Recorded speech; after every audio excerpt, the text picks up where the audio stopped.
warahmatullahi wabarakatuh. Waalaikumsalam. Sekarang saya sedang ada di Njuruk. Ini tempat wisata. Isinya kewan-kewan. Dan sekarang saya bersama dengan bosnya kewan. Direktur Munyo.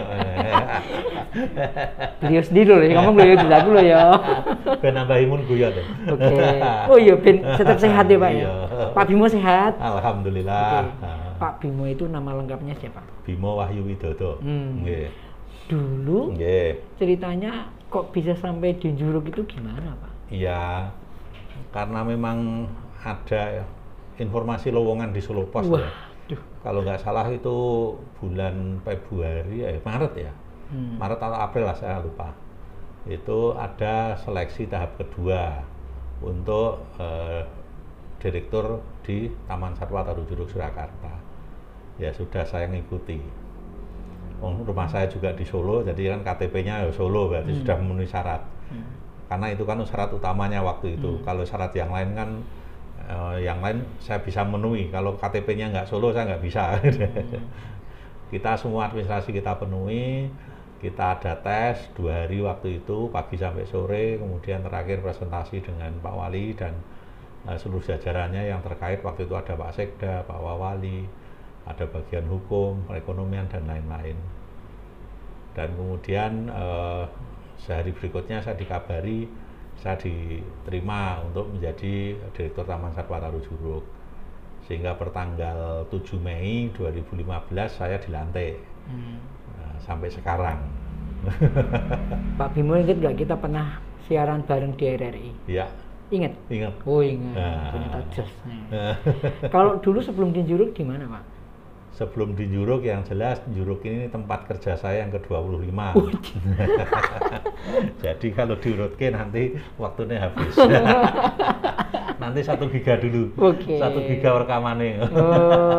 Yang jelas ya di dunia pers pernah, percetakan pernah, ISO pernah, jadi dosen juga pernah, asuransi juga pernah, terus konsultan produktivitas juga pernah, konsultan untuk transmigrasi juga pernah. Jadi ya kalau 25 itu diurutkan nanti saya harus buka CV lagi.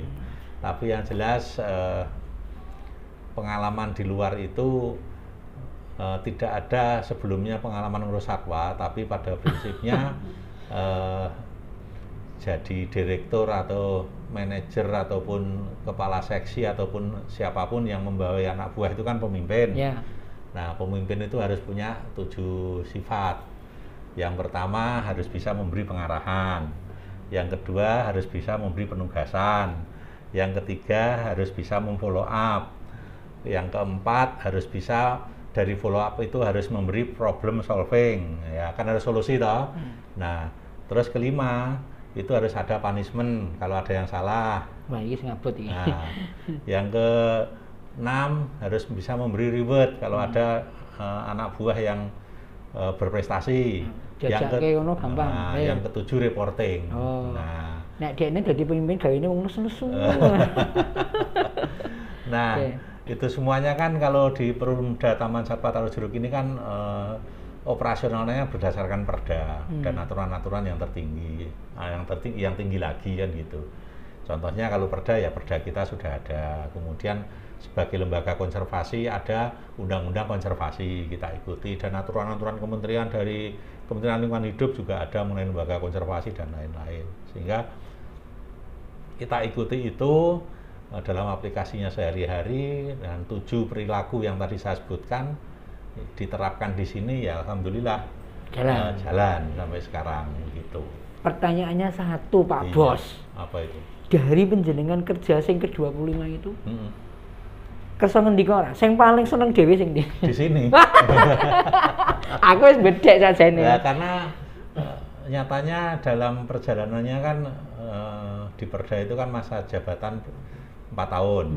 Kemudian saya diperpanjang sama Pak Wali Kota waktu itu Pak Rudi. Jadi ini kan 2 periode. Ini masuk tahun yang ke-6.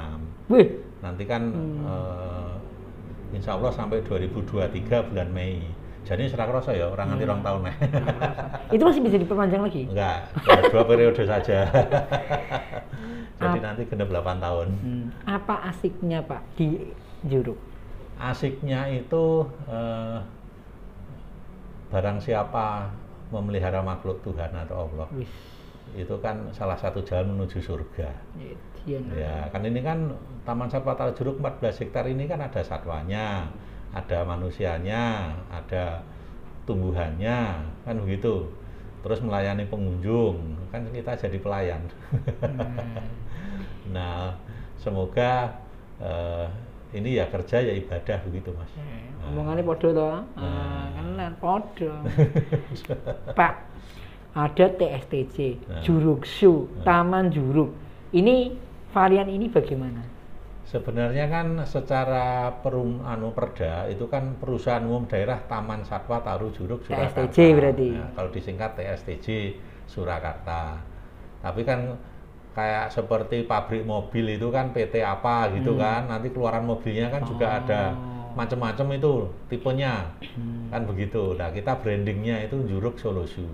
Tapi secara legalitasnya itu adalah kop suratnya Perumda Taman Satwa Taru Juruk Surakarta. Tapi kita bikin branding Juruk Solo Zoo, gitu. Nama hit. Nama hit. Pak, ini saya tanya nih saya rodok sedih.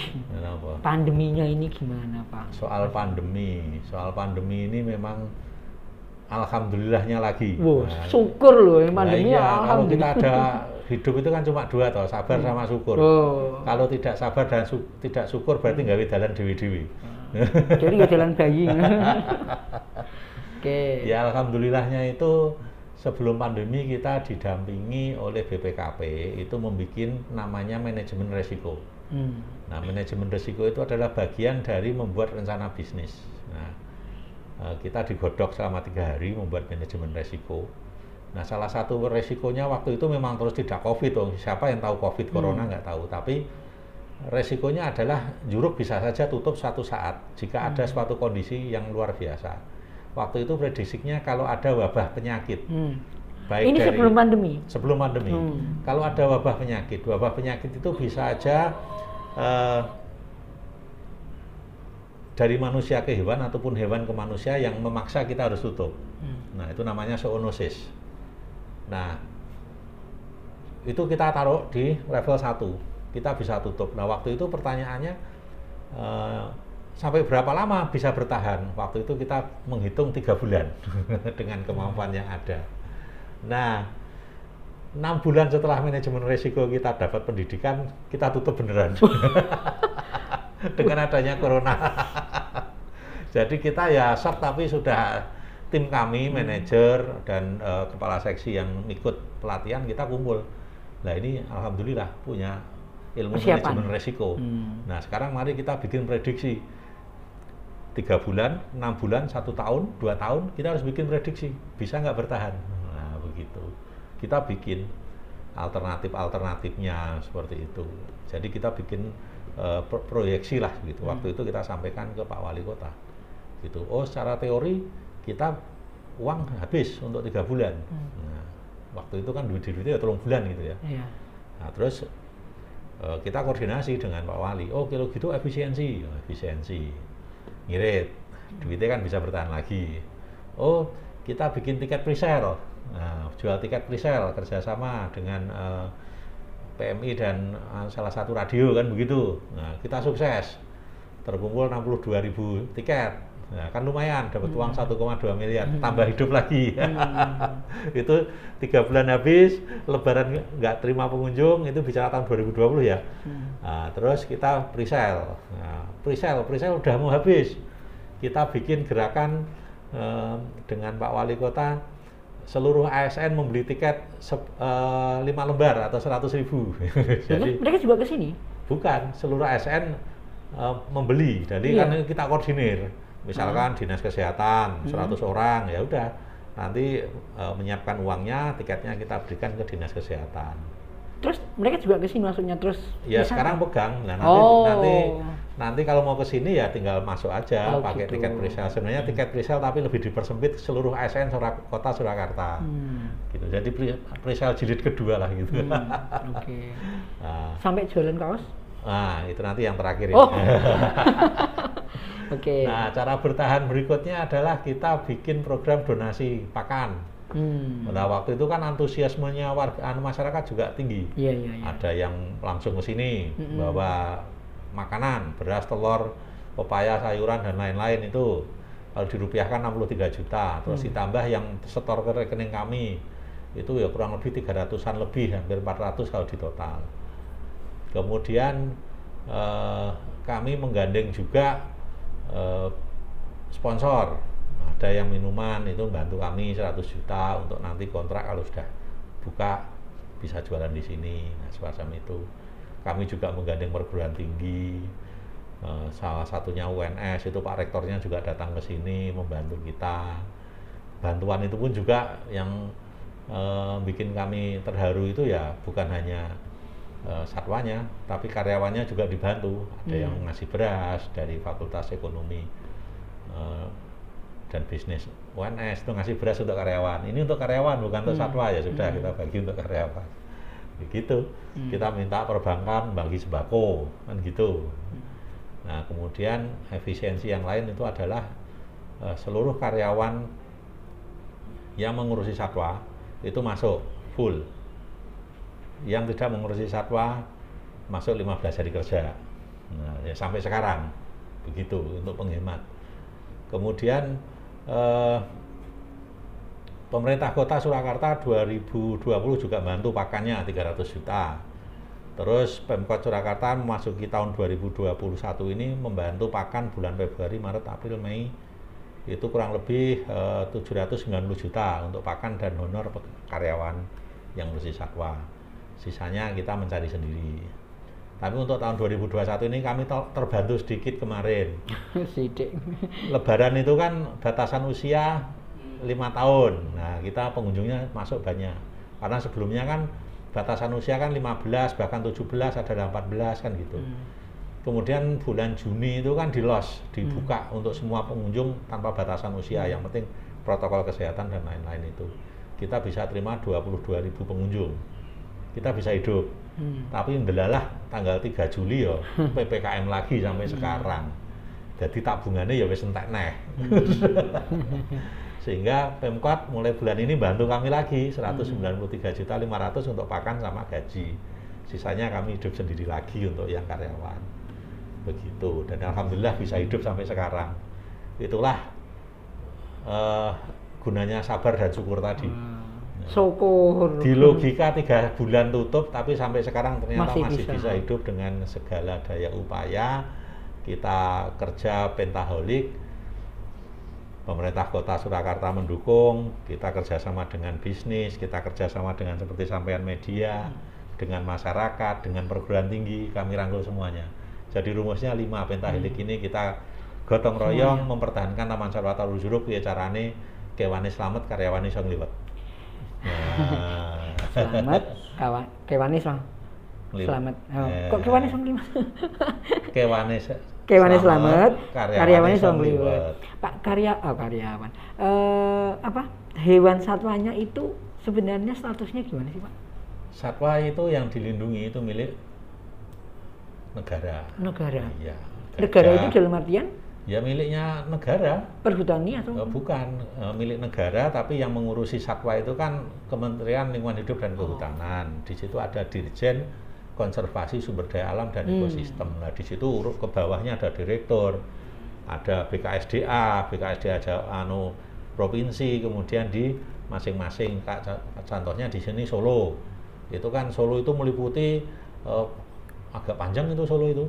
Sampai Pati segala kok itu, Pak. Nah, jadi Jawa Tengah itu dibagi 2 area. SKW 1 dan SKW 2 gitu. Jadi Solo itu ya meliputi Solo Raya sampai Demak, Kudus, Pati, Blora itu semuanya Solo, wilayah Solo itu. Gitu. Jumlah satwanya ada berapa di TSDJ? Sekarang ini 402. Oh, banyak juga ya. Nggih. Gitu. Yang paling banyak diminati pengunjung itu apa, Pak?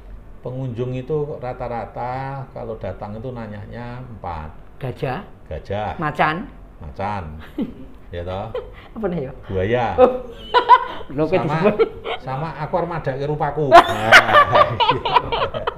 Munyuk. Nah, di sana kan munyuk banyak, ada orang hutan, ada siamang, ada lutung, monyet ekor panjang, monyet tongkean, macam-macam kan primata itu. Kalau seandainya N4 ini tadi itu Ya. Istilahnya banyak mendapat, Maaf ya. yeah,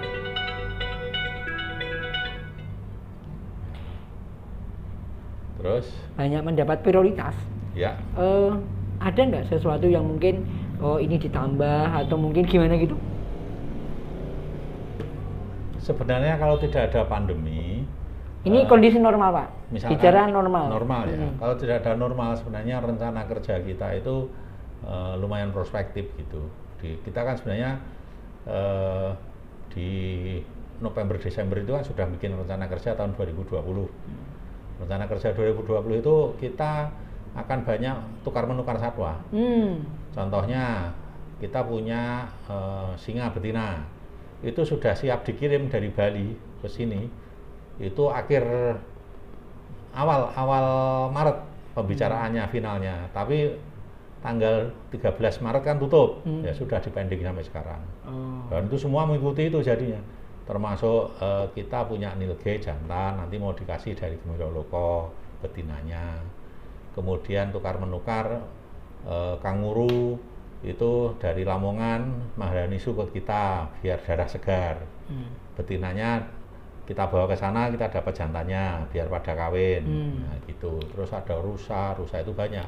Ada rusa tutul, ada rusa timor, ada kijang, itu juga tukar menukar dengan kebun binatang yang lain. Karena tukar menukar ini gunanya mencari darah segar, jangan sampai ada kawin sekeluarga itu loh. Wih, nah, kayak gitu juga? Iya harus, kan lembaga konservasi itu kan bukan peternakan. Kalau peternakan itu kan apa ayam, kambing, ya. Risikonya kalau kawin sekeluarga? Ya sama manusia, nanti jadi. Maksud kurang menunggu. Iya. Hah? Jadi kalau satwa yang dilindungi tidak boleh kawin sedarah, biar keturunannya tidak punah, mempertahankan jenisnya, gitu. Jadi sama dengan manusia, tidak boleh kawin. Masa anak dewi dikawin, kan nggak boleh. Sama gajah ini kan jomblo dua ini, ibu dan bapak, ibu dan anak.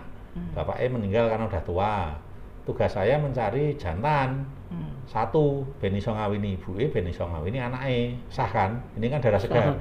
Tapi ini bapaknya saya urip, anaknya ini harus saya pisah atau harus saya kasihkan ke negara, nanti ditaruh di mana biar dikawinkan dengan pejantan lain yang selain bukan bapaknya.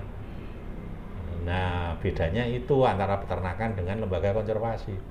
Nah, ayam, kambing ini kan terserah. Kan gitu toh. Bapak ibu anak campur, yang penting akeh sehat iso didol. Berarti kan gitu toh. Nah, kalau ini kan seperti itu. Pak, ketika memelihara, mengelola istilahnya hewan apa binatang? Ya, boleh satwa lah. Satwa. Itu yang paling sulit apa, Pak? Yang paling sulit. Yang paling sebenarnya satwa itu tidak sulit, asal kita bisa memenuhi 5 kriteria.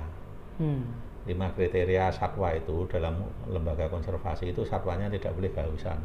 Tidak boleh kehausan. Nah, satwane ora kehausan kan ya aman toh. Oh iya. Nah, jadi tidak boleh kelaparan. Nah, tidak boleh stres. Podo meneh. Nah, iya toh. Bisa berkembang biak. Nah, iya toh. Makanya yang jomblo 2 gajah itu saya harus berusaha cari jantannya ya, biar bisa berkembang biak. Nah, orang kan ya stres. Coba sampean poso 2 tahun coba. Terus saya lupa 2 tahun langsung. Terus bisa Pantesan stres terus. Terus satu lagi ya. Terus bisa berkembang bisa hidup seperti di alam liar. Misalkan kondisi. Ya kondisinya kalau gajah itu kan perlu jalan 2 kilo sehari, dekat dengan sumber air. Nah, itu dia kan nyaman sesuai alam liar. Kalau kita punya kandang orangutan ya dikasih tempat untuk pancatan, tempat untuk bergelantungan, seperti di alam liar.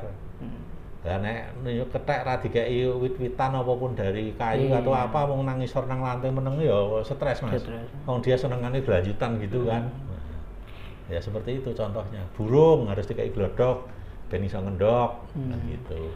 Pak, pertanyaannya begini. Penjenengan itu kan awalnya katanya tadi perusahaan 25 yang mungkin ada yang pernah media, tapi ngelola kayak gini kok akhirnya cepat beradaptasi Pak?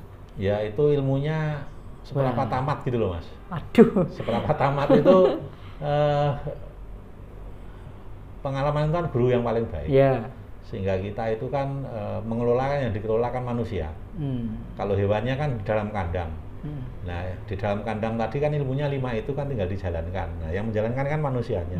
Nah bagaimana kita memanage anak buah yang ada di sini itu untuk bisa setiap harinya mungkin sudah ngerti, tapi ini kan harus dilengkapi gitu loh. Kewannya aja stres, kewannya aja kelausan, aja kelaparan. Piye carane golek jodoh. Nah, seperti itu. Piye nek carane wis berjodohan piye bisa berkembang biak. Itu yang harus dipelajari lebih lanjut karena kita ada tim di sini, ada dokter hewan, ada kiper yang sudah hafal dengan satwanya. Ya untuk satwanya ya itu kan ya kita sering ketemu ngobrol-ngobrol. Selain itu kita studi banding ke tempat lain, ke kebun binatang yang lain, konsultasi dokter. Kita kan ada perhimpunan kebun binatang se-Indonesia. Ya kita masuk organisasi itu, sehingga banyak informasi. Jadi cepat belajarnya di sana. Gitu.